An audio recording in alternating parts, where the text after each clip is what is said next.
Youth Day, 12th August. International Youth Day, 12th August. First nuclear submarine, INS Arihan. Second nuclear submarine commission on INS Arigan.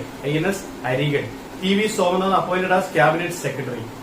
Bangladesh military exercise Bongo Sagar Samruddhi Bongo Sagar and Bangladesh military exercise. Australia OSIN Malaysia Harimo Shakti. Malaysia military exercise Harimo Shakti. SEBI സ്ഥാപിതമായ വർഷം 1988 ആസ്ഥാനം മുംബൈ മഹാരാഷ്ട്ര. അതിന്റെ head Madhavi Puri Butch. ഇപ്പൊ കുറച്ച് വിഷയങ്ങൾ നടന്നുകൊണ്ടിരിക്കുകയാണ് സെബിയായിട്ട് related ആയിട്ട് അദാനി ഗ്രൂപ്പുമായിട്ട്. ഇന്ന് അറിയാൻ പറ്റും അദാനി ഷെയർസിന് എന്ത് സംഭവിക്കുന്നു. കാരണം സെബിയായിട്ടുള്ള മേജർ ഇഷ്യൂസ് ആണ് നടക്കുന്നത്. ഇതിനു മുമ്പ് ഹിൻഡൻസ്ബർഗ് റിപ്പോർട്ട് കാരണം അദാനിയുടെ സ്റ്റോക്സ് എല്ലാം കുറച്ച് ഡൗൺ ആയി പിന്നെ വീണ്ടും അത് അതിശക്തമായിട്ട് കയറി വന്നു.